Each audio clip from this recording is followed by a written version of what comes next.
Hello everybody, it's Chris Schmidt from Rocket Lasso, and I have another tutorial for you today, continuing on the theme of dynamics.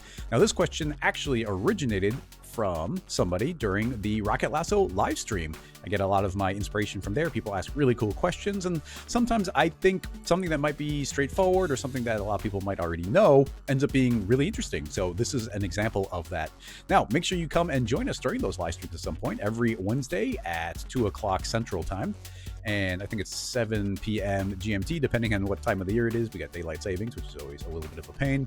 And then make sure that you check out the archives on the new Rocket Lasso Live archive channel on YouTube. I'll put a link for that somewhere around here, definitely below.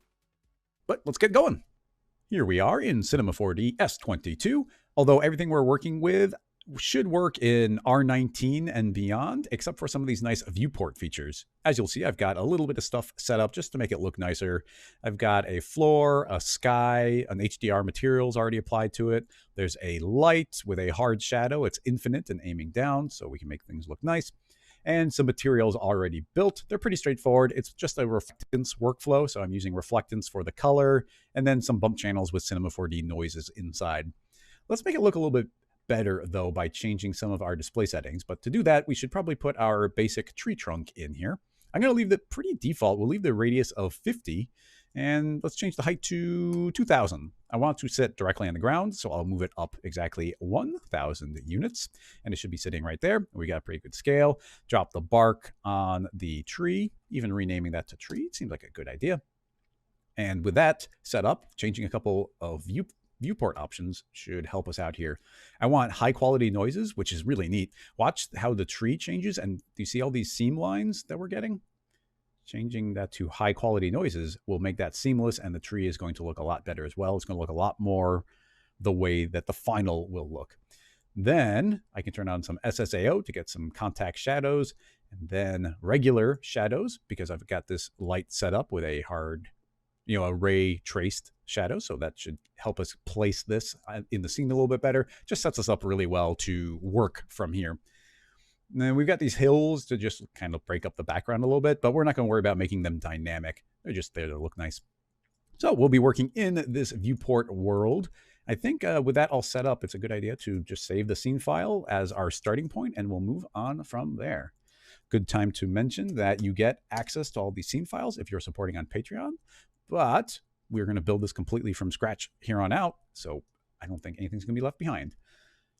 We are going to be shooting a bullet, a cannonball, and then we can shrink it way down so it's more like a musket ball maybe as it crashes through this tree trunk.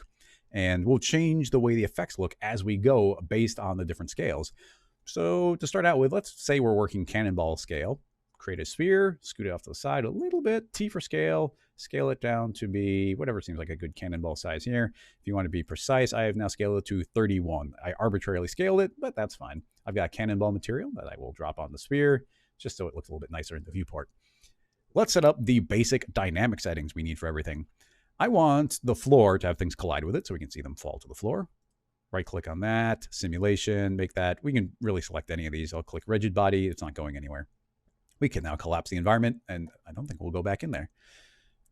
And then we have our tree. This is going to be, of course, the important one. I can right click on that, simulation, rigid body. And let's not worry about changing any of the settings yet. And then we've got the sphere. We can also make that a rigid body. We could put these all at the same time. But on this one specifically, we're going to be giving it some speed. So I'll say simulation, rigid body. And we could keyframe it, or we can actually just fling it at the tree, and either is acceptable. In this case, I'm going to fling it at the tree by going to the Dynamics tab, turning on Custom Initial Velocity, and we can figure out that we want to travel on Z plus. So we have X, Y, Z. Type in some sort of number here. I'm not sure how fast we want to go. Let's try 2000 as a starting number. I'm going to hit E for move, scoot this back a little further so we can see it travel in a little bit more. I don't care too much about the specific timing. This is about the techniques. So the way you end up using this should be completely unique. Make sure you make it your own. It's not going to do you any good if you put this, if you make something that looks incredibly similar to this on a demo reel or something. Employers will recognize the source material, so make it your own. Very, very important. Okay, without changing anything else, let's hit play and see what that does. Bunk. Okay, cute. It's running really quickly, flying forward, bouncing off the tree. It's got some pretty good speed to it. The tree is a rigid body, but it's stable, sitting on the ground, and it's stable enough to stop the cannonball from doing much destruction to it. I think it's a pretty good start for us right now. The cannonball is probably a little bit light, but we don't need to worry about changing that quite yet. Now, we're going to get to the magical part. In fact, I think let's hit just save, override the previous file. We're going to get to the magical important part here, and that's going to be fracturing up the tree.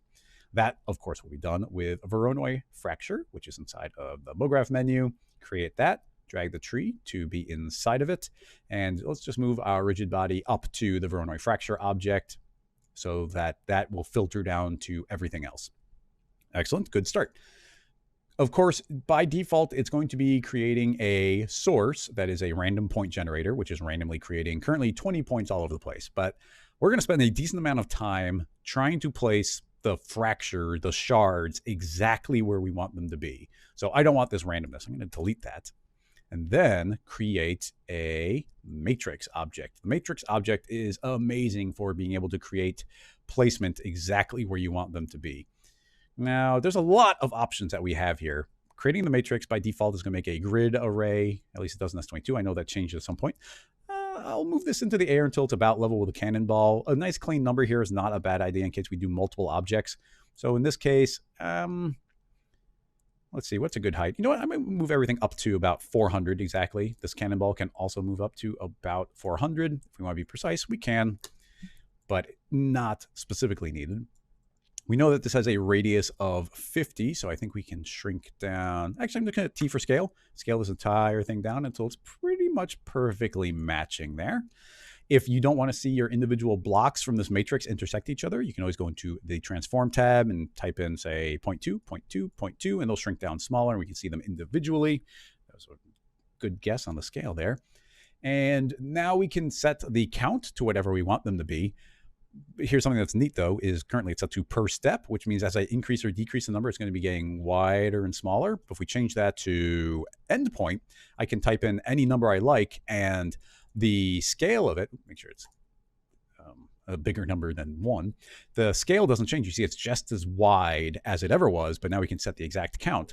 So the most basic form of this in the Voronoi Fracture, I can drag in the sources, drag in the matrix object, and every one of these matrix objects will create a cut based on where it exists. Now, what it's trying to do is put a slice in between the nearest possible 2 matrix objects, and that would be like a vertical line directly in between them. And the next one is over here. This ends up being perfectly vertical. These are straight lines all the way from the top to the bottom, which is a little bit weird. It's fun, though. I can hit play, and it should smack into that, and these pieces will start to fall away. Of course, that's not doing a very great shatter for us. So a basic thing we might do is grab this matrix object and put some randomness into it.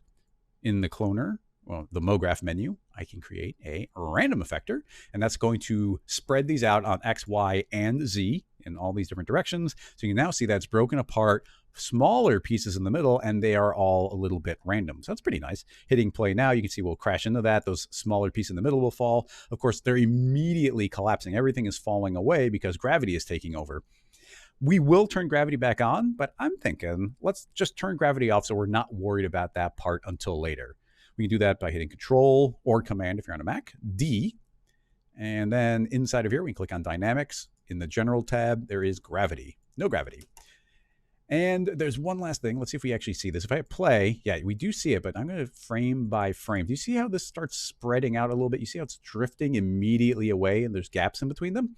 That is happening because MoGraph has kind of every MoGraph object, or I'm sorry, dynamic object, has almost like a little bit of a force field around it to improve its calculations. But that force field intersects the other ones. And that force field is actually created by this expert tab, collision margin. If we set that to 0, then now that doesn't have a collision margin anymore. And now if we rewind and frame forward, you're going to see that those are not going to drift apart from each other until this collides with it.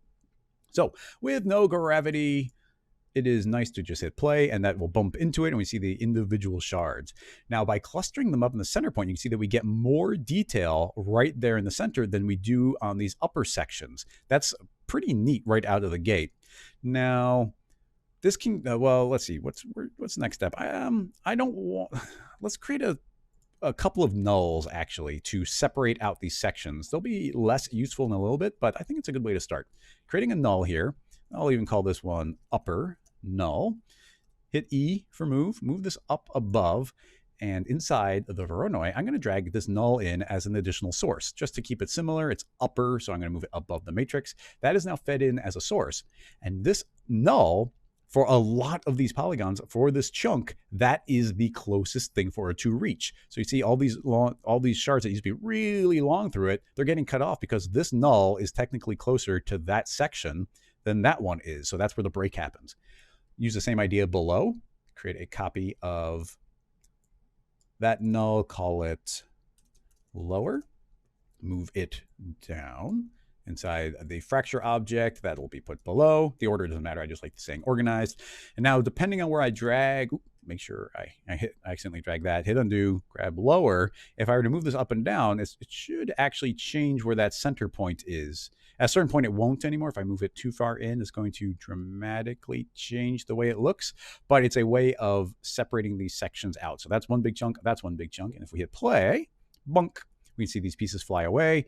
And yeah, that's working pretty well. It's looking all right. Let's make our cannonball heavier. Right now, it's moving at a decent clip, but it's not that heavy, especially compared to this pretty heavy, big, giant log. So the sphere, which I guess we can rename cannonball, I will select its dynamics tag, go to mass, and there's two things we can do. We have currently it's set to world density, so Cinema is just calculating what it thinks its volume is. But we can set that to either custom density or custom mass. Custom mass will be an absolute value. It's going to weigh a certain amount no matter how big or how small it is. A custom density is a multiplier based on what Cinema thinks it should be. Currently, I think we're completely fine doing that. I'm just going to say, hey, whatever Cinema thinks it is, make it about 10 times heavier. So when I hit play, it's going to smash through in a much stronger way. Just by changing that, you see distinctly a much bigger, better explosion. So, excellent little start right there. And then anything else I want to change? No, I think that's all pretty good. So you can now see how we've separated out our separate pieces. Stylistically, if we want this to have more detail in the center, we have to start increasing and increasing and increasing our matrix object. In this case, I'm going to double these numbers, but keep in mind that's multiplying it. So this should be a lot more points. We could hit play, and that's going to shatter through. And every time we increase this count, it's going to take longer for it to calculate. And we will be getting to the point where this will calculate relatively slowly. But you can now see we get these nice chunks shattering out from the center point. Now, something we are seeing is these Voronoi, the way it fractures, everything ends up being very similar in scale. They're not very long. And when trees and wood splinter, they splinter. They're usually long splinter-like shapes. Now, there are ways of playing around with the matrix and laying things out in a way where you can get longer shapes. You can actually see here that we do get some relatively longer ones. But it's not very intuitive. It's not very friendly. So we're going to use a pretty interesting tool inside of the fracture object itself. And that is, usually it's twirled down. So you see the scale cells. Make sure you twirl that down. We can actually scale each of these cells differently. Let's just go ahead and scale it. I've been tinkering around a little bit, so you can do whichever setting you think looks best. But I've been putting 5 in Y, so it's 5 times taller than it's long. I've been liking the way that looks. So as soon as I click that, you see everything's going to scale and everything becomes really tall. Now, something that could be a little bit challenging is this will heavily affect the way that your null is interacting with the other pieces. So it's less intuitive now, where that ends up colliding because all the pieces have been stretched. So even though my null is here, it's not getting cut off until up there. Just keep that in mind. It's not specifically a problem, just something to remember. Now, these should be a lot more splinter-like. I'm going to visually hide this matrix object. Now, if we hit play, that's going to crash through the object, and everything is really tall and splintery, which is pretty neat. And with them being stretched up, something I really like is how this starts looking more like a pencil or a crystal shape. It's a really neat little bit of geometry that ends up being chopped out from there. So that shatters and explodes, everything goes flying away. Pretty neat. Now, we have a lot of options for controlling how these are distributed, but I would like to get a little bit more specific control. This might be going overboard, and I just get really specific with this type of thing. But you know that if this random isn't turned on, all of our matrix objects are very uniform, very flat. If we turn on this random, they're getting pushed randomly out on X, Y, and Z. Now, let's say that I want more clustered up to the center point and fewer as they fall away. I did some tests on this, and here was my result. Let's view it from the side so we can see this very clearly. And actually, let's just keep it really clean. I'm going to hide the fracture for now. You see how essentially density-wise, there's just as many points up at the top as there is in the middle, and like the 3/4. There's a very even distribution. You can see that as I increase or decrease the Y, it's going to maintain a pretty even distribution. But let's say I don't want that very even distribution. We can change that in a bunch of different ways. First of all, I don't want to affect the X or Z. Let's just have this randomly move on Y. So once again, you see very even distribution. Let's let this spread out even more up to, let's say 200. So spreading out quite a bit there. But I don't want a lot, maybe a couple points can wander extra far up and extra far down, but I want most of them hanging out near the middle. A easy way of making that work is inside of this random, and let's rename it random Y, because it's only moving up and down Y. Let's go into its fall off tab, and inside there we can create a random field. And this random field is randomly weighting every single one of these clones, and that weighting, you instantly see that there is more density in the center than near the edges. So they have the potential to go all the way up and all the way down, but then they're getting this weighting applied on top of it. So we start getting more of this fall off effect. I think that's pretty neat. Now, yeah, the random by default in this case made a Perlin noise. I don't want a noise. I want this to be, and now just be clear, I am inside of the effector, inside of the field. And inside of there, I don't want the mode to be based off of a noise. I want it to be pure random. So as soon as I turn pure random, then it's just individually assigning each of these a value somewhere between 0 and 1.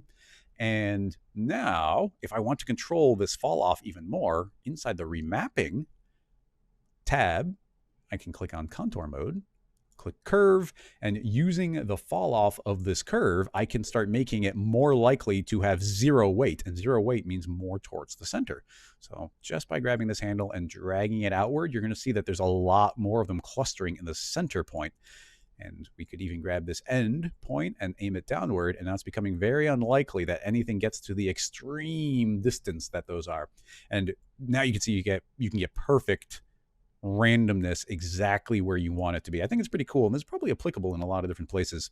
At any point, I could grab this and move it up so everything gets a minimum amount potentially, so they don't get super clustered in the 0 point. So maybe giving it a little bit of a minimum could be a good idea, but I really like that technique.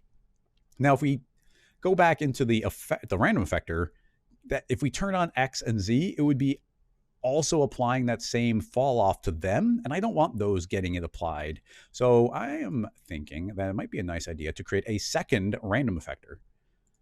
Grabbing the matrix first, so it automatically applies to it, we can create a second random, rename this one XZ, and apply some randomness, not on Y, but just to X and Z. And it probably doesn't need to go that far. We can go pretty mild on it, something like 5/5, just to get a little bit of randomness in there. And let's let that hang out nearby. Usually like to move them slightly under the object that they're representing.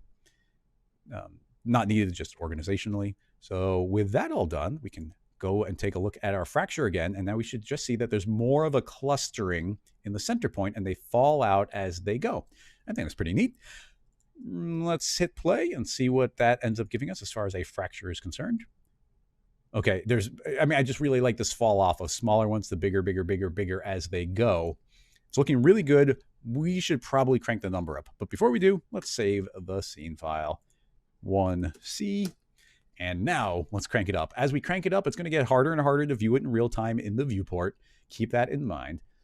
But we can control this via the matrix. So I could say 44 by 44. Keep in mind that is a lot more clones because it's 44 times 44. I don't expect to see this calculating very quickly, but let's just hit play and let it chug along a little bit. You see frame, frame, frame. It's hitting. It's doing some really nice splintering there. Oh, look how good that's looking. And look at this really smooth transition from one shape to the other. Like it just starts looking really nice. I'm digging that a lot. So that's kind of one basic version of getting nice distribution through everything. But Something that could be cool would be, what if we want the outside of this shape to get more, or to get more pieces and the inside to get fewer? Well, let's keep in mind that we could feed in multiple matrices. So it might be nice to keep this one. I'm going to keep it around, but I'll make a duplicate of it. And let's name this one matrix grid, just so we can keep it in mind, but turn it off. Now we've got another matrix. I'm going to call this matrix outer, because what the idea now is we're going to change it to not be a grid, but instead be radial. And we already know this has exactly a radius of 50. Well, let's make it visible so we can actually see it. And because I just copied it, it is applying these random factors. Let's turn those off temporarily. So now we should see that we get 5 clones in a radius of 50. I can crank that up, and now you can see we got a whole bunch of clones right around the outside of this object. Pretty much exactly what we want to have happen. What's cool about changing this to some, instead of grid, now it's on a matrix radial, we can type in very exact numbers. So if I type in 1111, I know that's exactly how many clones that there are for this matrix object. So here's the idea. What if we make a whole bunch of ones on the outside? So it's kind of like that outer bark layer will have tons of subdivisions, but the inside, we can make it be a little bit, they can have bigger chunks inside. So instead of making, a fancy set of vectors, and we will turn these on for ourselves, but what if we just create a second matrix, call this one matrix inner, and this one, I'm going to temporarily turn off the fracture so we can see this inner one. Let's shrink its radius a bunch, maybe drop it down to 20. And now you can see there's an inner ring and an outer ring. This inner ring, I don't think we need anywhere near as many pieces. Drop it to 222. It's still quite a few. And maybe we'll increase the outer one. In fact, I almost know for a fact that we will, but these are still getting these random effects applied. So I could turn on this random X and Z, and you see those will spread out a little bit from where they are. And we can turn on our random Y, and it'll spread out up and down and get that distribution. But of course, if we view this from the top, you see that we still get those ring effects. Now, we might tinker with that a bunch, but I think it's a cool way of separating out those ideas. And that actually was a suggestion from somebody in the chat. With that going, I can turn on our fracture again, and let's make sure that we are feeding these two matrices in as the source. So currently we have a matrix grid that's turned off, so it's not affecting anything. If we want to be super safe, we could turn it off in here as well. I don't think it's needed, but drag in matrix outer, drag in matrix inner, just give that a second to refresh. And there we go. Now you can see we got all these nice little sections on the periphery, and then there should be some on the inside as well. Now, I think it might be a nice idea. I know we just turned this on, but let's temporarily hide that, even turn it off for a moment, because, well, let's, for clarity, also turn off random Y. Let's say that this inner one, we want those to be more randomly spread out just to fill in that gap. Something that's kind of cool is instead of cranking up our X and Z, which would affect the inside and the outside, we can travel inside of the matrix inner, inside of its effector tab, and I think this works. We can grab the X and Z and start dragging it beyond 100%, and you can see those will spread out randomly more. Now that will fill in this gap quite a bit. So yeah, that'll just fill this in a little bit more, nice and random all over the place, and that should just fill in those gaps nicely. That's what we were going for. So go back to turning on our fracture, activate it, turn on the random Y so that spreads these out. It should fracture all of these different pieces. We get our nice little shards. I don't know how long it's going to take to calculate this because we did just shatter it in a more complex way. But let's visually hide those two matrix objects, give it a quick save. And here's an important thing. I was about to say hit play, but I almost never just hit play. If I make a lot of changes to my dynamic system, I make sure I'm rewound to 0, but I just hit 1 frame forward and I see how long it takes to calculate. Now that took a while, but not that long. If you just click 1 frame forward and it takes 30 seconds for it to calculate, that's a very dangerous thing to just hit play on. Definitely don't want to do that. But in this case, it calculated fast enough. So I think I'm safe to hit play. It's going to, not go fast, but it's reasonable. So now we get a nice hit, all these different shards. I think it's looking pretty nice. Quite happy with that overall. I think we can push it further. We can make more. It's even running pretty quick, but maybe we can grab this outer one and double the numbers. I'm going to say 2222. And the inner one, I don't want them to get too big. So I'll just increase that to 333. Just, we've doubled the number of pieces on the outside. And of course, if we're in the grid, when we multiply two different numbers, it's jumping up to a way larger number. It's not very intuitive, but this radial effect, I think, is a lot more intuitive. Hitting play, we can see the number of shards that we get. Ooh, that's starting to look good. Now, we could keep pushing it further and further and further, and it's not a bad idea to. And once we start sending this to, we're going to start pre-calculating it by sending it to the picture viewer so we can see it in real time. But these are starting to look pretty good. Now, keep in mind that what we had done, we're getting all these nice little shards on the outside, and you can see they get a lot bigger on the inside. That's a difference between these two different matrix setups. But the big point here is how art directable this becomes. We can determine where the layout of these individual pieces are going to be. So that's pretty cool. Let's just, because we're already on the theme of breaking these pieces apart exactly where we want them to be, let's just break apart one last section. Currently, we're telling this to fade out up to the top via just a single null. And because we're stretching everything so much, you can still see that these individual giant shards are still traveling quite far up this object before they sort of fade out to nothing. That could be trouble depending on what we're doing. So a thought would be, what if we make another matrix to create a couple of extra breaks at a point above this section?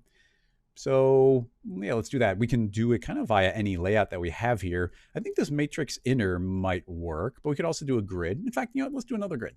I'm going to rename this one matrix upper. And it is a grid. It's currently not feeding in because it's a duplicate I just made. So we can see how it's currently getting all the other effectors applied to it. But I don't think we need that many here. I'm going to set it down to, I'm just guessing numbers 6 and 6. There's not that many clones. And I'm going to pull it up to around here to make a couple of extra shards right in that area. So inside the fracture, I can drag that in. Once again, I just like things being in kind of the same order, top to bottom. So this upper will be dragged to below the null, but above the matrix grid that we had fed in. That gets fed in. Give it a second to recalculate, and we should hopefully get a couple of extra chunks up where those pieces were. So those don't become so super stretched out, and there's a couple of extra fractures that we can control right there. So it's just, keep in mind, you can layer and layer these matrix objects up to get additional pieces, which is pretty fun, pretty neat. All right, so I am liking the way that we've got this laid out. We have a lot of control over the way that this got fractured. Let's make it look a little prettier, and that we can do that via applying our materials to it. We aren't going to see the materials if inside of the Voronoi Fracture we have colorized fragments turned on, but we can turn that off just by hitting the checkbox. And the instant we do, we're going to get the bark material popping back out. Now, I want to see a different material, this wood material, on the inside when these pieces break. Now, here's actually an important detail, and I wasn't actually sure about this until I was working on this project. I had originally applied both these materials to the fracture object, and I let them filter down. First of all, we need to apply it to just the inside or the outside, which is really easy. We can turn on selections, and I can choose to do the inside faces or the outside faces, depending on the order. In this case, I'm going to say outside faces, and that just means that this is a selection tag for all the outside faces, which means I can drag the bark to the secondary one and limit it to that. So essentially what that means is this wooden material is getting applied to everything, but the outer bark layer is only getting applied to the outer skin, and it's layered on top of whatever came before it. You could sort of do the inverse. Now, something that I found while practicing this is if you were to run this, play it, render it out, this tree will pass through that material because this material is applied essentially to the parent, and it's not going to filter down properly to the children objects. And I guess a way of showing you that is if I were to make this editable, it's going to take a second to calculate. In fact, I'm going to hit, let's save the C file just in case. 1, B, C, D, E. If I make this editable, it's going to explode this object out into a whole bunch of different pieces, over 2,000 different pieces. And if I twirl it down, you're going to see, okay, we see all these nice individual pieces, but the materials are still above them, which means as these individual objects fly around via dynamics, they're still referencing what comes above. But as an alternative, if I hit undo, if we take these materials and apply them to the tree trunk directly, and now I make it editable. So the only change we made was moving that down, make it editable. When this completes, you're going to see that it's actually copied each of these materials to every single one of the pieces that are being created. And that means they will move with the material instead of through the material. A very important little extra detail there. So undo again. And the cool thing is, like, it will still work with the outside faces because every individual chunk has its own tag for outside faces. So that just continues to work. Excellent. So this should be working quite nicely. I'm going to visually hide our upper matrix object. And let's set ourselves up to start doing some viewport renders. I like cleaning everything up. I don't want to see this little box. That's unneeded. So I will visually hide that as well. Deselect everything because the axis will show up. The basics for the settings here would be Control D. We hit Control D. Actually, I'm sorry, Control B or Command B to open up your render settings. You can also click this button right up there. Pops open your render settings. I want to render in the viewport. So I'm going to set the renderer to viewport renderer because it looks pretty good and we should be able to run pretty quick in that. There's a couple of nice buttons here. We can click copy effects from viewport, and that means it's going to turn on the high quality noises and the shadows, the SSAO, everything that we want from the viewport. And you can also go to the filter and turn on and off these different layers. I personally have my own custom one turned on where I don't see the world grid, all these different things, and I've saved that preset. And I can now click load preset as Chris1, and now all of my preferred things have turned on and off. And I always forget Control or Command B to pop this back open again. And I don't want to save it. Let's set a resolution here. 1080 will give us a nice square render like Instagram. That should run pretty quick. And make sure I set it to all frames so it'll run for the entire simulation. I can crank this up a little bit higher, maybe 222. Actually, we'll just say all frames and we'll increase our timeline to that. So close our render settings, increase our timeline to something a little bit longer. 2022 should work. Double click that. It'll extend to the entire thing. You can now see our overall framing. Zoom up on the relevant area wherever we want to get the most detail. I'm going to view this from a very side, perfectly profile angle. Hit save just to be safe. And now I can click the middle render button, or I think Control or Command R, Shift R. Yeah, Shift R seems to be it. That's actually a shortcut I never use. I always just click the button. It's going to take a moment to do the initial preparation while it breaks it, but now it's going to run essentially the exact same speed that it was in the viewport. But of course, it's caching it here as an animation, so we'll be able to hit play and play back in real time. We can see this shatter happen. All these great splinters go. We can see that the material is stuck to the individual shards, and for a viewport render, it looks pretty nice. So that's exploding quite nicely. All of our different parts are flying around. Keep in mind there is no gravity, so these are just flying and doing whatever they want. But we can rewind, hit play. Oh, that looks pretty great. I'm actually pretty pleased with that. Now, depending on what you're doing, this could be fine. You want no gravity. You just want to see that like split second of this collision. So that could be done. You could be like, all right, happy with that. Don't need any more. But of course, we're going to be pushing this even further. Let us stop the render. Close the window. It takes a second to close, so just keep that in mind. I'm not sure why the viewport takes a second, but it's just kind of getting back into this mode. And that's all good. Hit Control S just to save over the previous file. And what changes do we want to start making here? Well, I think one good thing that we could do is activate our gravity again. Let's say we do want gravity to be a variable here and these things to start falling. Hitting Control D or Command D, we can go into Dynamics, General, and change gravity back to default. We can just right click on the little up and down arrow, reset it to its default of 1,000 centimeters per second, I think. I'm not sure. And then, I mean, that'll just automatically work. But of course, this object is already dynamic. The entire thing's dynamic. So if we were to let this start running, in fact, why don't we just send it back to the picture viewer? It's not saving. And so we get this pretty easily. This is going to immediately, even before the cannonball comes in, it is collapsing. You see the entire thing is beginning to fall and fall apart. So we don't want that. Now, there's a couple of different options that we can do. I'm going to stop that right away. We don't have to let that go for too long. A couple different options you can do, but what's the best way of showing this? You saw how well everything was exploding forward. That's a really cool feature. We want that. Now, there's a really nice feature inside of Dynamics, which is under the Dynamics tab, and that is when should the Dynamics trigger? Currently, they are triggering immediately, but they're immediately triggered, which means they're starting to fall with gravity. There is a setting in there called on collision. So they're not going to do anything until they collide with something. And it has to be at a particular speed for that collision. So they should all just be sitting there, which is really nice. And it does work, but let me see if we can see the problem. This, because I made the cannonball so heavy, maybe it won't show up as a problem, but let's just see if it works. Okay, yeah, actually it is showing the problem pretty well. What's happening is this cannonball is flying in really quickly. I'll stop that from rendering right away because we can demonstrate this. It's flying in really quickly, and these objects are not activated until it's been collided with.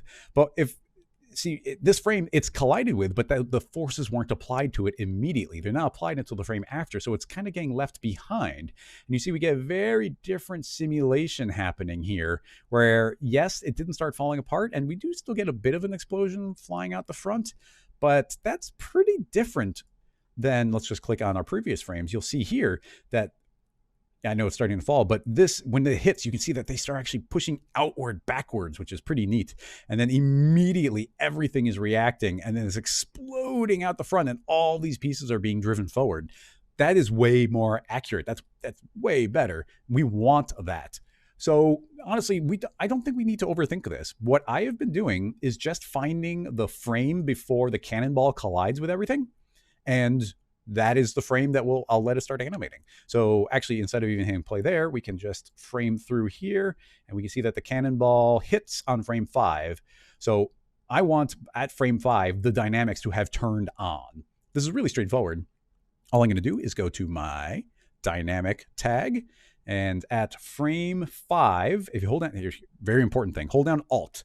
As you're holding down Alt, you can see I can actually scrub through my timeline, and it's not trying to refresh everything, which is really nice. So at the time of 5, I want dynamics to be on. So I'll turn that on. And then, holding down Alt, I'll go back a single frame. And at frame 4, I want dynamics to be off. So everything before 4, it's off. Everything after that, it's on. So not just doing any other change, send this back to the picture viewer so we can see it in real-ish time. It's just nice to be able to scrub, especially in the context of a tutorial. And later I'll probably start... Oh, I made a mistake. I forgot to turn off. Give that a moment to close. I forgot to turn off on collision. So I'm going to say immediately. So they're immediately on, but not until dynamic turns on. So let's try that. Later on, when we're doing longer test renders, I'll probably jump to the end.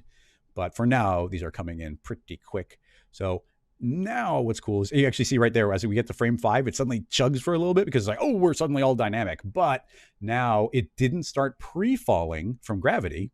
And now gravity does turn on, and they all start getting blasted through. So best of both worlds, gravity isn't turned on until the moment we want the cannonball to hit, and then everything can start to fall. So we're getting really nice shatter. Everything's flying away. I really like that, this one piece twirling around. So that's working quite well. I'm actually very pleased with that. But let's say that we want even more control over this. Right now, our stump is getting very shattered. It's exploding everywhere. Let's say we wanted to limit this to not affect every single piece everywhere. Let's stop that render one more time and do the next effect. In fact, before we do, let's save the scene file ABCDEF. All right. You'll see here in our dynamics tag, which is attached to the fracture, inside the dynamics tag, we have something called a MoGraph selection that we can drag in. That's interesting. What does that mean? Well, it means we can right-click on any cloner-based object, which a Voronoi Fracture is, and create a MoGraph. Actually, there's two different ones. There's the MoGraph selection tag and the MoGraph weight map. But the MoGraph selection is what we want here. What the MoGraph selection tag is essentially a tag saying true or false. Is it selected or is it not for every single clone, every single chunk in here? If we select the tag, we can turn on an incredibly useful feature, which is use fields. As soon as we turn that on, we can control this via fields, of course. Delete the freeze, we don't need that. And you'll see that there's a tolerance. Anywhere that's above 50%, it will be marked as true. So let's do the simplest possible version of this. I'm just going to create a spherical field. Move it up to 400, which we've determined is our 0 point. So up to 400. And at 400, you now see we have a spherical fall off, and all of those have been selected and marked as true. Something I like to do, because it's a tolerance of 550, we could crank this up, but I like just going into our spherical field under remapping, and I crank up the inner offset. So you see it's actually full strength anywhere inside. So anywhere inside of the circle is going to be fully selected, and those are now dynamic. Everything outside of it is not dynamic. Now there's a lot of chunks here, a lot of clones. So I'm going to expand this by manually typing in a larger number. And you can see that that made that larger. Dragging, it's going to be a little slow. You can see it's chugging just from the refresh as my mouse moves. You can see how it's getting lagged a little bit behind. There's just a lot going on. Now we made the selection really straightforward. If we go into our dynamics tag, I can drag that selection in to this MoGraph selection. You see it's actually linked to, it's on the same line as dynamic. So that's saying what is allowed to be dynamic and what isn't. Now it is subservient to whatever that's set to, but when this turns on, only the ones that were marked in yellow that were selected are going to be valid dynamic objects. I don't want to see this spherical fall off, so I'm going to visually hide that, deselect everything, and let's send it to the picture viewer one more time. And I hope you see how simple that workflow is as far as making a MoGraph selection and then combining it with fields to use the fall off to place that exactly where we want to. So give this just a couple of frames to let the cannonball come flying in. It should hopefully smack into our tree.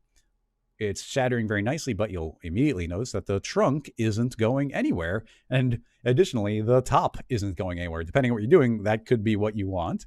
But it might, depending on the structure you're doing, that might be defying gravity. So keep that in mind. But these pieces being static and not being able to move, this is an incredibly powerful tool for us to art direct exactly how we want these to move. Now we can see other pieces are starting to slowly fall away as as they are collided with, and if they're kind of stuck in these other pieces, but there's a lot of motion happening. It's pretty good. We're getting to the point where we might start making multiple changes as we go, as we start trying to tweak things. But let's hit play and see what we end up with. Rewind, play. Ooh, that's good. I'm gonna stop it from rendering because I've got enough frames. Let's play this through a few times. It's stopping from rendering. Yeah, there we go. While it's chugging along there, it can definitely take over. Hit play, and now we can see we get this really great, I mean, it's a really great kind of crash through explosion. And now we could start art directing things even more. What is supposed to be broken, if the pieces are too big, too small. You see these nice big chunks in the center, which we intentionally designed to be that way. All the small, tiny little ones on the outside flying, the size of the cannonball, where it stops and where it's applied. I'm actually quite pleased with that. Close the window, and let's make this maybe not fancier, but let's change the fall off that we currently have. I want to see the spherical field again, but I don't want it to be a spherical field. This time I want it to be, let's say, a linear field. I always guessed this incorrectly, so I'm going to put it on. Actually, I think I did it wrong before, so I'm going to remember, which is Y+. So this should be facing up and down. Takes a long time for it to do that refresh because of, once again, all of the different chunks we have. Let's select the selection tag, and now you can see how everything above where it starts and up is dynamic and everything below is not. That's exactly what we want. In the linear field, I'm going to set the length down to 1. Don't set it to 0 because it can be a little bit weird at 0. So give it a little bit of size. And now exactly wherever that line is where it's going to be dynamic or not dynamic. I shall move that down to, I'm just guessing, Y200. That seems pretty good. Everything below will not be dynamic. Everything above can be dynamic. And yeah, that should be pretty much that. We have exact placement of what is dynamic and what is not. All of those should be affected by gravity, and it should be able to fall away. I think it's looking good. Save it, and let's just do it to the picture viewer one more time. All right, I let that pre-roll for about a minute just to skip over. We can hit play, see what we end up with. Nice shatter. This bottom is static and everything else is falling through. Working quite well, but now we can start, taking more direct control over what we want to have happen. You can see that we're getting these really long shards up here on the top. I think it might be a nice idea to create a couple of extra subdivisions up there so they're not quite as long. And the entire thing is falling over and then shattering through the base, which is, I like that. I mean, it kind of falls and then shatters a second time, which, that's cool with me. So let's make that tweak, which is going to be pretty much taking our matrix upper, and let's activate it and even scroll around until we see it. Where is that one hiding? It might just be inside of it. Yeah, it's actually right there. It's a little hard to see, but we just want more breaks there, more places for it to break. So Let's put it to 12 and 12. That's just going to create some more sections. That should be able to break more than it currently is. And then let's see. Let's take a look at actually that render again and see what other tweaks we would like to make to it. Everything is falling. That shattered forward is great. We could create more chunks if we want to, less chunks. I think it might be nice to make some of these inner ones a little bit smaller. So I'm going to take that inner radial matrix and make more of them. So that will break even more. And that's shattering quite nicely. And then we'll take a look at that, and then I know what we'll do next. So we got more here. Grab the inner matrix, and currently there is 300 of them. Yeah, I'm gonna make 777 of them. That'll be a decent little bump. They'll be about half the size in general. And I'm gonna render it again, but I'll be zoomed out just a little bit more, get a little bit more of a context of the overall shape. Hit save, send it to the picture viewer.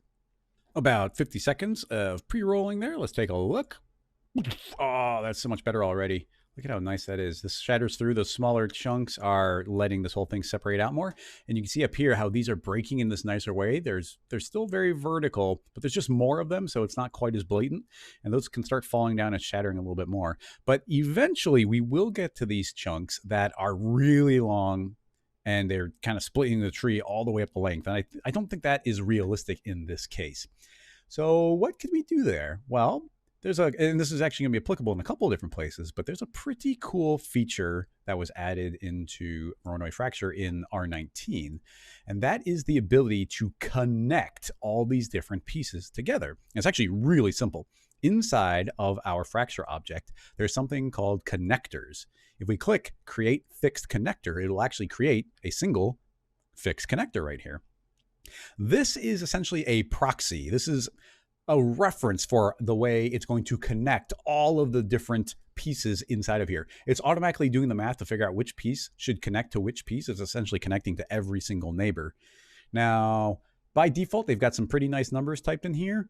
I'm confident in typing in and or changing the 4 to an 8 and doubling the strength of both the torque and the force.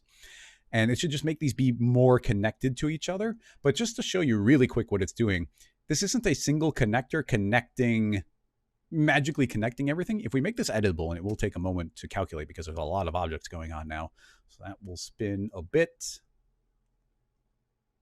When we expand, even expanding that takes a little bit. I can begin scrolling down. You can see that we have thousands of different tree parts. But eventually, when we get to the bottom, we're going to have a connector tree. And if I twirl that down, there is now a connector for every single connection going on. And every piece has more than one connection. So there's a lot of those. I'm going to hit undo. Maybe, yeah, just one time. So that undid. But keep in mind that there's a lot of fixed connectors connecting all those different parts. And this is just a very clean way of displaying it to the user, but there's actually a lot of work going on in the background. Not changing anything else except for having doubled the strength of that connector. I am going to send it back to the picture viewer. A minute 30 of pre-rolling, and let's check this out in real time. Oh, again. Oh, that's so good. Like, okay, this is where things start getting really fun. These individual pieces are attempting to maintain their connection between them, and there's actually a lot of force holding it together. So we're going to start getting a very different simulation. These pieces want to stay stuck together. Now, they can get forced apart via the dynamic settings, but as this shatters through, you see these actually want to stay connected. And a very, very, very, very important detail right now. Fixed connectors are not like this perfect absolute thing. They can still bend and flex a little bit. So you see we get these little cracks there. Those will show up in the final render. There's no way around that. But that's why this technique works a lot better in something like wood than it would, say, concrete or something, or especially glass. In glass, it can't like sort of break and go back. It's not flexible like that. But wood is. So I think these pieces flexing out a little bit, and then it kind of makes for this really cool little snap right there, and it still kind of blends back in. So those bending like that is a lot better when it comes to this type of thing. As the weight of the rest of the tree comes falling down, it's actually continuing to break and snap these additional pieces apart, which I think is just absolutely wonderful. Like, that looks so good. there's I mean, it's just, this is working wonderfully. It's exactly the way I want it to. I think that the next thing I'd like to do is zoom the camera out a little bit, and let's get a little bit more control, or let's check out how our pieces are flying and potentially settling, and then make some changes to the dynamics depending on the result that we see. I want to see a little bit of the floor, actually a decent amount of space here. That should be fine. And let it calculate again. All right, that was looking so good as it went. I let it go a little bit extra long. I lost a couple of our opening frames, so I don't have quite enough RAM to have cached all that, but let's check out what we end up with. I'm going to play. Oh, that's so good. It even falls over and flips some pieces in the air. Like, I'm very, very, very pleased with the way that that is looking. It's really fun. Now, the main thing I want to pay attention to is how these pieces are flying and how they're bouncing off the ground, because all the stuff on the tree is wonderful. Hit play. Actually, it's pretty good overall. They're bouncing, flipping, and some of these extra pieces are doing a good job of rotating, breaking, getting flung in the air.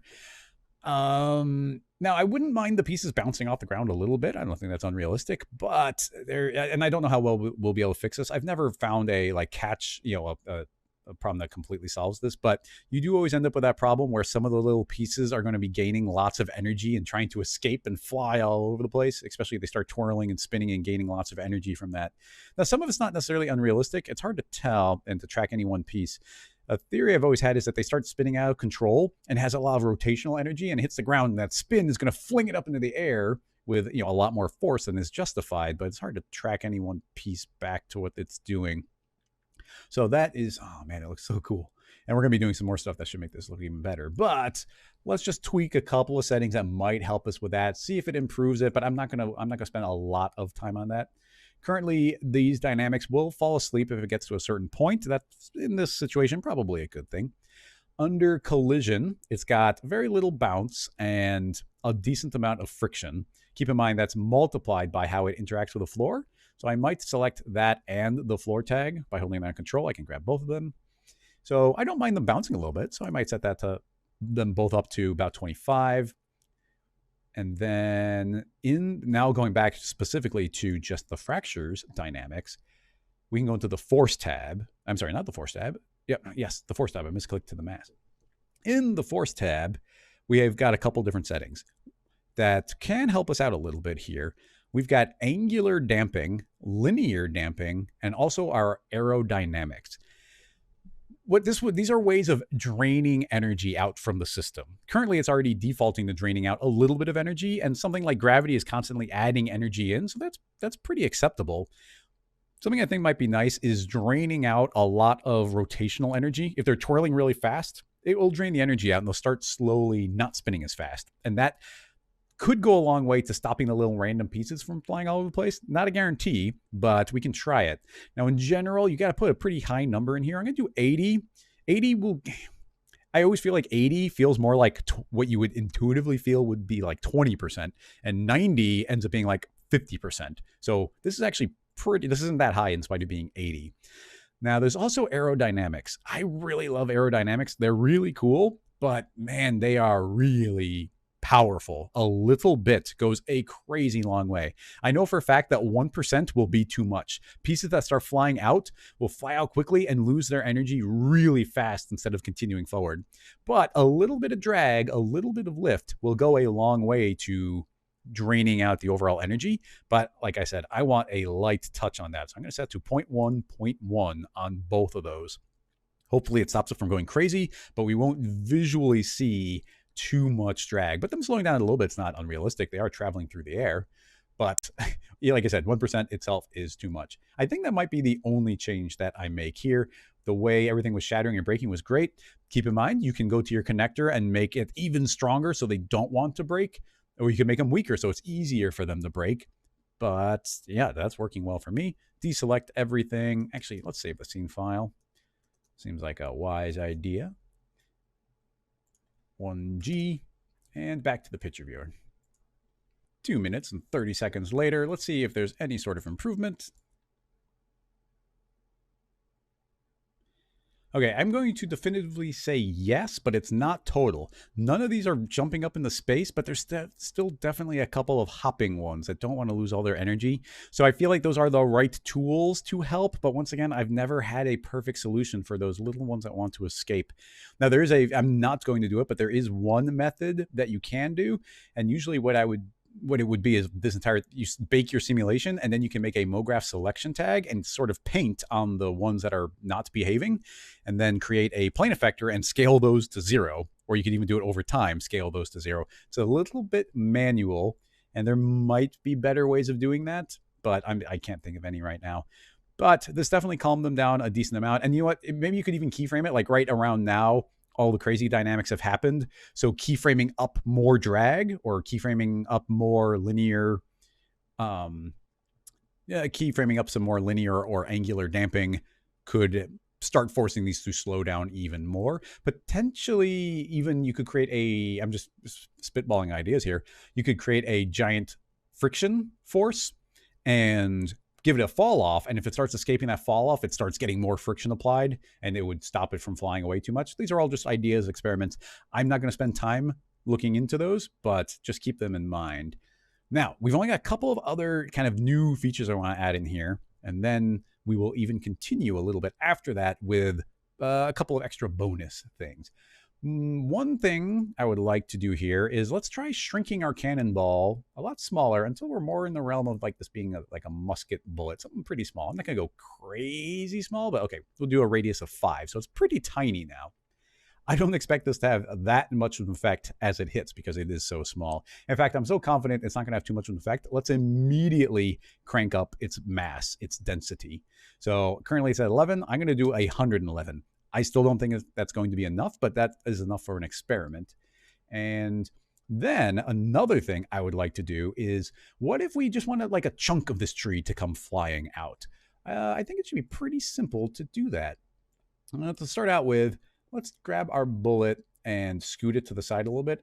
Actually, it's going to be hard to see from that point of view, so I'm going to look at it from this angle. Click your middle mouse button, and you can easily jump to all 4 views, and then this one. I want to grab my bullet and scoot it closer to the right. Oh boy, it's really, I'm going to rewind all the way. Everything should calculate a little bit quicker at frame 0, but it still might choke a little bit. All right, as I move this over, I want it to be off center like that. So it's going to graze the tree a little bit more. It's still hitting it pretty solidly, but it's not the dead center. Now, keep in mind, right now, we're telling this linear field to be where it can be dynamic. The thought here is, what if we just want like a bite to come out of the tree and everything else can be static? If that's our goal, I want to change my linear field to be a cylindrical field. So it's a cylinder, and I want to travel along Z. So I'll say Z plus, and we should see a circle shape, but it's a cylinder, so it should be shooting out on the Z axis. You know, it's taking a long time to calculate. I'm just going to turn off the fracture for a moment, and now we should be able to move things in real time. I can move this exactly where the ball is going to hit, although if we want to, we could scoot it a little bit more forward. Actually, I think that's probably a good idea. I'll scoot that more forward. T for scale that down just a little bit. And here's something I didn't think would work, but it totally does. I want this to scale up a little bit more. I like the cylinder, but I want it to be a cylinder shape that's stretched up. If we go to the coordinates tab, I can scale this up on Y, say times 2, and now it's going to double up, and it's scaled up, and that will still work, surprisingly, which is pretty cool. Now, if we turn back on the fracture object, it's going to take a second to calculate all the fracturing. Give it that moment, a long moment, lots of chunks. We can grab the selection tag, and actually it needs to refresh. So I'm going to turn it off and turn it on. Hopefully that forces a refresh. There we go. Now you can see that is the selection of things that are valid to get broken. So now let's grab pretty much our previous camera view. Just eyeball that, move it back around there. And let's see if this tiny little bullet has enough strength to hit, and what happens if just those pieces are broken. Deselect everything. Actually, yeah, that's working quite well. Send that to the picture viewer, although I bet I'm going to stop it pretty quickly because I think it's not going to weigh quite enough for what we're throwing at it. Or I guess what it is being thrown at. It comes flying in. Now the dynamics turn on. It's going to hit. It actually does a pretty good little pop there, but you can see everything is pretty resistant. It's kind of shattered all of these pieces, but it wasn't enough to get all the way through. And so like those will sort of break a little bit, but you will see that the rest of the tree is being completely static. It is not dynamic. So these little breaks won't get beyond where that cylinder was telling it that they were allowed to go. So this could be what you want. You want that little shatter look. It's pretty neat.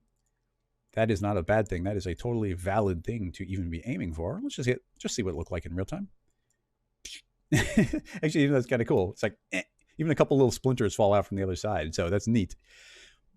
Of course, if it's not powerful enough, it was pretty good. But if we make this 10 times as powerful again, I'm just going to add another one on the end, send that to the picture viewer. That's got to be way stronger. The last one almost made it through. I bet we could have just doubled or tripled it, but now it's 10 times as strong. It's 10 times as heavy again, more than 1,000 times as heavy as it would be default. So I bet that this is going to blast right through that thing. So yeah, even the smaller bullet was able to do that hit. In fact, with it being a smaller bullet, it looks like the outside here was able to survive that hit, and just some of these other pieces came out. Now, some things to keep in mind right away. We did make the inside chunks thicker. We made those be bigger pieces that are going to have a lot more trouble flying out of the structure. So if we made this entire thing be broken a little bit more evenly, maybe more pieces would come flying out. In addition to that, we also have our fixed connector making connections between all these pieces, and these become reluctant to break. That should be good. The pieces are all settling down pretty well. Actually, we'll give it a frame or two to see if they land on the ground. I wouldn't be surprised if we have a couple stragglers that try and escape. And I wouldn't mind seeing how stable this is. All right, good enough. Give it that moment to calculate, and boom, hit play, pop. I love this little flex right there. So yeah, it blasts through. We get these nice little pieces. It even slows the bullet down a little bit. You can see it start to drop with gravity. And I mean, once again, it's an excellent result. I like that. One, just for fun, I'm going to select the connector and significantly weaken. Should we cut it in half? I'm going to actually cut it in 4. So I'm going to say 2 and 2. So they do want to hold together, but they're a lot more free to fall apart. I might also, well, no, that'd be dangerous. I was going to speed up the cannonball, but we're currently activating gravity at a particular time, and I don't want to reset that because it's going to take a little bit to do the calculation. So we'll just let this hit again. This is pretty much where I'm going to end as far as tinkering with the fixed connector and the smaller cannonball, but I do like this overall effect. And it shouldn't take too long until we immediately see it fly in. And let's see if it being a little bit weaker, if these can shatter out a little bit more, because each piece can push on the next one. Yeah, this is definitely doing a lot more of an explosion. And actually, yeah, I wanted to make that be more powerful because these are all pieces that are valid to get shattered, but these ones in the back can never fall. So we still have a lot of the tree can survive that hit. And that is, yeah, you get this great tree texture in there where it's all vertically split like a tree would be. And we still get all of our fragments falling to the ground. Looking pretty cool. I like that. Excellent. That's far enough to see the initial explosion. I will pause it. It does take the second to, I'm not sure if it's caching or what it's doing, but it ends. Hit play. Very nice. We can ignore that last frame. It's like only partially calculated, so it looked kind of weird, but we can ignore that. And if you want to, you can even tick that down so it doesn't render that last one. So yeah, a cute little bullet flying through, knocking out this big chunk, but everything above, below, and behind is not even the candidate for becoming dynamic. Working very, very nicely. All right. I like that. I will save the scene file. So if you're on Patreon, you can get access to this one. But I think I'm going to rewind, or I'm going to hit undo a bunch of times. Actually, it's going to take a little bit to do that, so hopefully this works. I'm going to go back to G, because I want to get back to where we had the larger cannonball to do the final effects that we had. So all this should be set up well. Everything was looking great. It's right before we made the tiny cannonball. And that is because what I would like to do right now is cache the timing of this and see if we can do a little bit of time manipulation on it. That should be actually pretty straightforward, but it's going to take a long time to calculate the dynamics. And keep in mind, we've left all of our dynamics for this entire thing at, let me rewind to 0 again. We've left all of our dynamics calculating. We are still in 5 steps per frame. We could crank this up significantly and get it to look a lot more accurate. Those fixed connectors are heavily affected by how cranked up the steps per frame is. So moving this up to 15 or 25 would go a long way to really stiffening that part of this up. But it's still running, I mean, it's running pretty dang well at our 5 steps per frame. We can crank up the numbers and all that, but I'm perfectly happy with it as it is. I would like to cache this. So the cache is going to take as long as we feed in frames though. So I'm going to drop this down to 100 frames, which will still take a little while to calculate, but all of our animations were wrapping up around 100 units. So that seems like a good place to go. This will take a little bit of time, but if you hit Control or Command D under Dynamics, under Cache, there's a big button here for Bake, and that's going to bake all of the dynamics in the entire scene, and that is what I want to have happen here. So I'll click that button,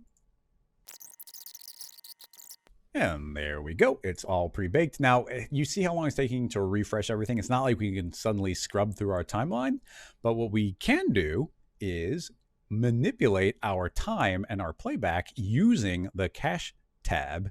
So we can turn on Use and now keyframe our playback. Now, the best way, you can keyframe it kind of however you want, but something I like doing, and I'm not exactly an expert in this, but at the time of 0, I'm going to even, important detail, hit Control or Command D. Actually, we're already there. Click on Key Interpolation, and currently it's interpolating via a spline, so it's trying to smooth in, and ease out.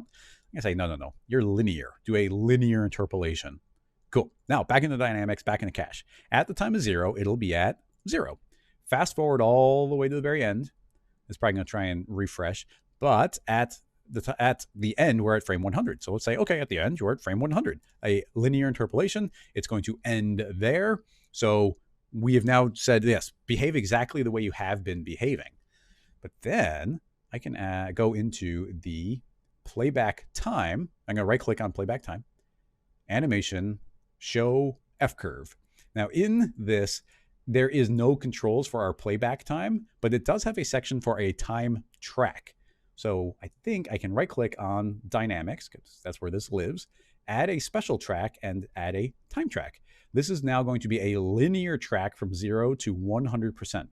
You can select both those keyframes and hit the letter F, and then actually, let's hit the letter S, and that will zoom in and kind of frame those up. These have now become controls that we can use to remap our time. And we can see our handles. I think if we click this ease in and ease out, we now have these nice handles we can control. So let's see, I'm thinking, let's very quickly accelerate in for that first part. And then at the end, we can quickly do the end part.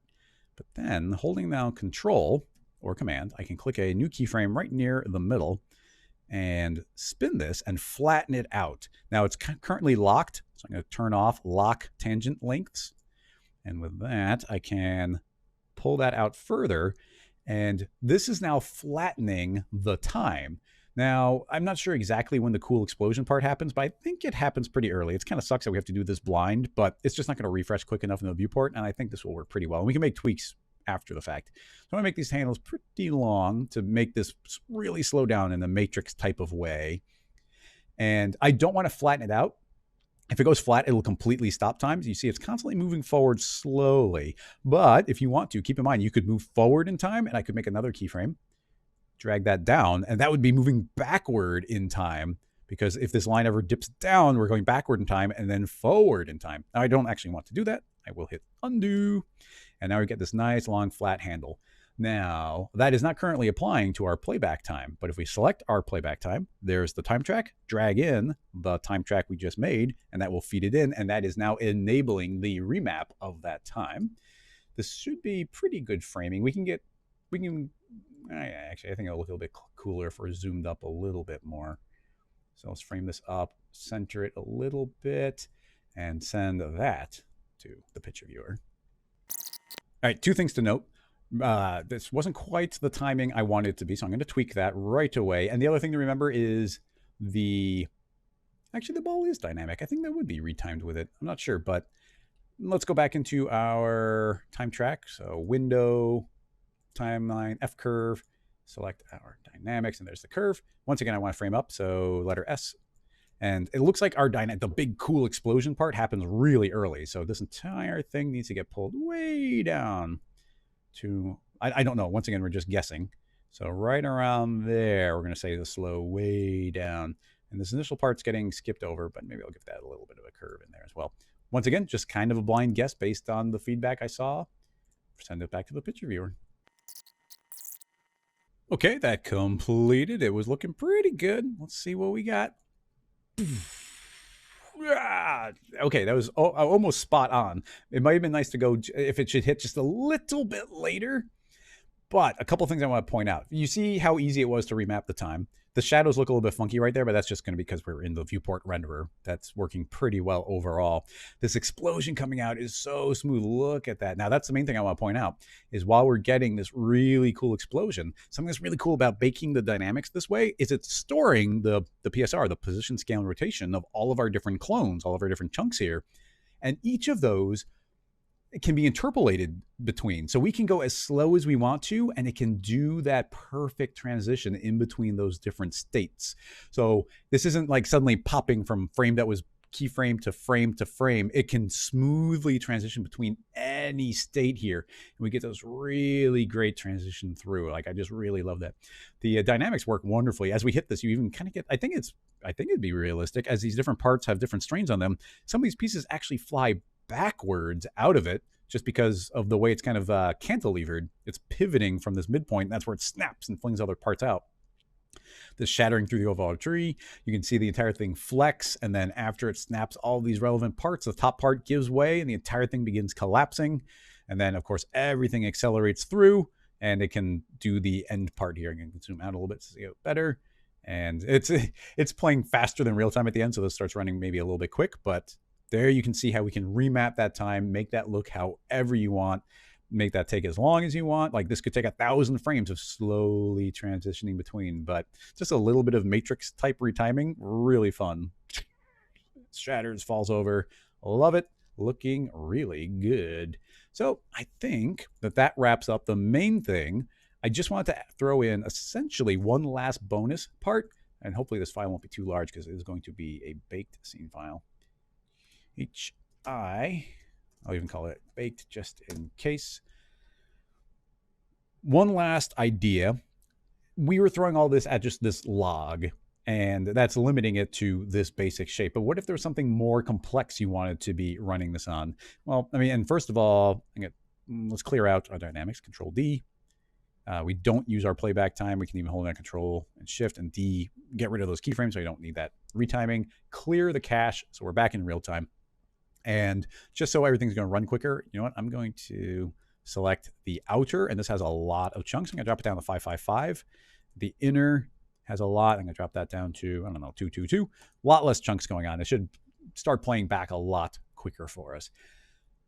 This is running on a very simple object, and it's clearly not a tree. It's just a big giant log, which would be great for a telephone pole or whatever shape we want to throw at it. We could make, a cube. We can make a big cube here, move that up, T for scale, stretch it up, and we completely have the option to pull out the tree and swap in that to be the chunk that's going to be calculated now. Make the cylinder not calculate, so that should be the shape that we get. I can even move the material on there, so the entire thing is going to be whatever the bump material I applied, and that should run through that pretty well. It's a lower calculation, so it should run relatively well. Hit play, and we can see that shatter, hopefully in a similar way. I mean, it seems to be structured slightly differently, so you can see it kind of punching in. So that's throwing in a different object like that, but that's still not that complicated of an object. So let's pull that out and make it kind of difficult on ourselves. I'm going to go into the content browser, and inside, if you downloaded the different presets that Maxon provides, inside of 3D Objects Volume 1 from Maxon, there's a folder called Plants, and inside of there we have European trees, and inside there we've got a bunch of different tree types. Which one did I run the test on? Just because I know it sort of worked. Okay, this cherry tree. You can drag this cherry tree into the scene, and now we just get this random tree from Maxon providing it. And the only reason I chose this one is it kind of has a thicker trunk, so we can actually kind of see something happen. Now, the Maxon stuff comes in with some espresso and settings. I just want to clean that up a little bit. So I don't need any of those settings. Delete the controls. Selecting these, I can hit Alt-G, and it's going to group that, rename that tree. And the last thing I'd like to do is separate out the trunk of this tree from the rest of it. And, just for it to match the scale, the tree's a little small as compared to our overall scene. So I'm going to T for scale, make this bigger, which, I don't know if that's a good idea or not, but I don't want to shrink the ball or anything. Everything's already placed in those spots. Just to be quicker, I'm going to scale that up. So this is approximately back to where we had been. Now, we've got two different things, a leaf object and all the tree trunk, branches, all of those. I would like to separate out the trunk specifically. So under tree, we've got all these different pieces, but if I click on polygons, you see we got a nice low polygon mesh. Select just any polygon from the trunk, hit UW. You can see we selected all the polygons involved in it, and hit the letter UP, and it's going to split that into a separate object. And then we can go to the original object, and you see that we still have the original one selected. Delete that. We have now split the object into two pieces. So now we have a trunk object. Excellent. Now, of course, the trunk object is the one that we are going to want to shatter. I'm going to drag the trunk into our fracture object in the proper spot, hopefully down there. Give it a second to calculate, and I think it's just immediately done that. A couple things we should address, though. Let's make sure that our matrix objects are approximately in the right spot. They're not bad, but you can see how everything's like scooted over a little bit. We could move the tree into those. We could move the matrix objects into those positions. I'm not gonna super worry about this. This is just kind of a little bit of bonus information. But I'm gonna select the inner and outer, and just eyeball this and scoot it a little more on the trunk. You see it's not lining up perfectly with it. I'm just not gonna worry about it. And I suppose I get a T for scale and scale those down a little bit until they're intersecting just that bit. Grab the matrix upper for where those were breaking, and just make sure that that is also essentially intersecting those branches where it might be relevant. And I guess maybe I should scoot those forward a little bit because those seem to have gotten a little too far back. Okay, once again, I'm being super rough with this. All right, excellent. Now, hopefully that matrix object, this fracture has been updating and changing that. So if I hit NB, we can see this is already pre-shattered. I did lower the count just so this runs a little bit quicker. We've got that tree. We've got this cannonball. I think, hopefully it's safe to, well, I'll save it before. I don't want to lose it. So hit save, HIJ. And I think it's safe to just hit play here and let it run right into it and shatter. Something you'll see right away is it turns out that this tree trunk is hollow. There's no top or bottom to it. So with that being the case, you see these are hollow. It's like shattering a little outside shell. So we need to fix that. Rewind all the way. Really easy to fix. We can fix the original geometry, but you can go to your fracture and turn on under object. There's a optimize and close holes checkbox. Turn that on, and that should do it for us. Okay, that does that. Now we hit play again. This comes flying in, and that shatters, and you can now see we get all those nice little chunks flying out, working quite nicely. But the inside of the tree is textured the same as the outside, but we can actually just rescue our wood material and do the exact same thing. Drag that in. Keep in mind that we have a selection tag that is doing the outside faces, so we'll grab the original skin, drag it second, limit it to the selection tag of the outside faces. And now you see the inside is going to be colored by the same wood that we had been feeding it. So now we've got this trunk shattering into a very similar setup, exploding into all these separate pieces, moving away. That's working excellently. Now, we didn't want to run the dynamics on the entire tree. Obviously, subdividing and fracturing all these leaves and these branches, that's crazy. We don't need to go that nuts with it. But we do want these leaves and everything to travel with the tree. And hit save, and let's see if we can make those move with the tree. Here's my thought. Let's create a null. And what do I want this null to do? Well, I'm going to want it to snap somewhere to the trunk. So let's hide the rest of the leaves and the branches, zoom out and take a look at our overall tree. Now, things get a little bit interesting here. Let's name the null snap. Right click on it and add a rigging constraint tag. How do we want to constrain it? Well, I want to constrain by clamping. Let's clamp it. What are we going to clamp to? Well, I want to clamp to the surface. The surface of what? The Voronoi Fracture. Now, by default, it's going to do a big distance, which is like, how far is it where I currently am to where I want to be? Immediately drag that down to 0. And without changing anything else, try moving this null around. I'm on the move tool. If I try and move it, you can see I can scoot this null around a little bit, but it's stuck right here. Why is it stuck there?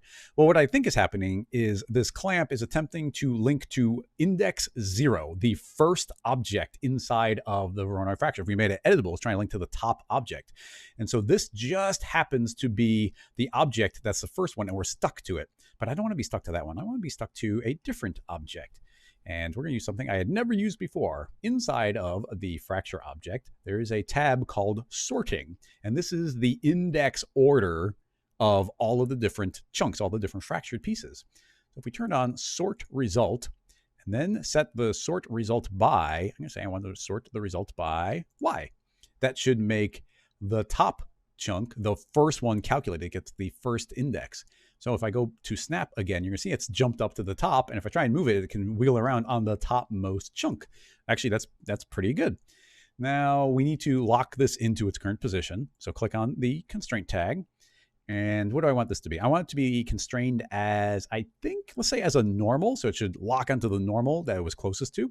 I want to use the normals. I want to lock the position. And that should be pretty good. Let's try hitting play and see if it stays stuck. Hit play, the cannonball hits, it shatters, and it is stuck, but you see it's lagging 1 frame behind, which is not unusual with this type of thing. So we can let this keep falling. Just make sure that that is indeed working. And yeah, that's working all the way through there. Let's rewind. How do we make that not, and you see it's even there, it's stuck 1 frame behind. Rewind all the way, maybe twice to make it refresh. Under the constraint tag, under basic, we can change the priority. Currently it's expression, but I want that to be on generators. And I know for a fact that dynamics calculates at generators 400. So I want this to calculate at 401. This will calculate right after all the dynamics are calculated. So if I hit play, hopefully we'll see this perfectly stuck now to the end of this trunk all the way up at the top. That one is stable. Rewinding all the way, you see it refresh properly instantly. All we have to do is unhide our leaves and the rest of the branches, make it a child of the snap, and hopefully, now we're way zoomed out, but here's the most basic version of running the dynamics here. And then as it hits the tree, all these branches are going to move where the rest of the tree went. Now, I'm not going to go into trying to dynamically rig this entire tree. That's an entire giant unrelated thing that we are not going to be addressing. But the ability to easily connect something to part of these dynamic objects is pretty cool. I like that being linked up there. I'm actually quite pleased with that overall. I think this should wrap this one up. Just take one last look at this one crashing through. I mean, it's just the way this translated from one object to the other. I'm just so happy that that did that. That's going to wrap this one up. Thank you so much for watching. As I said earlier, if you're going to use this technique, make sure you make it your own. If you're trying to get some sort of job, employers recognize tutorials and they get really annoyed when they see the same thing over and over again. So do yourself a favor and make it unique. Make it your own. Very, very important. Now, if you found this helpful, if you use it for a project, if it was helpful for some client work or something, I have a Patreon set up. If you would like to support, it is deeply appreciated, but not necessary. These tutorials are free and open to everyone, as well as the Wednesday live stream. Now, as I said, if you are supporting on Patreon, you can get access to the scene files as well as bonus streams currently every Tuesday and Thursday.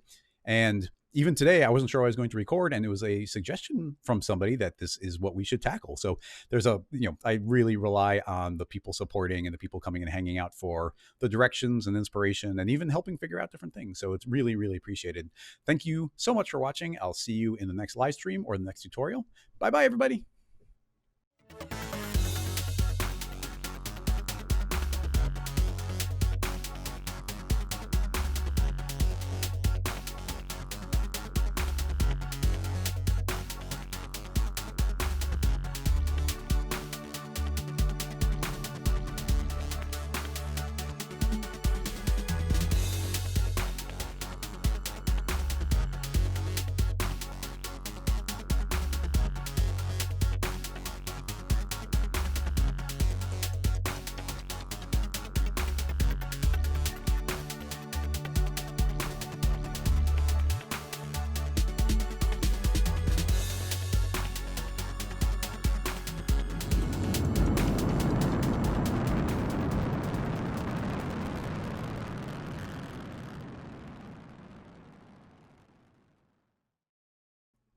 everybody.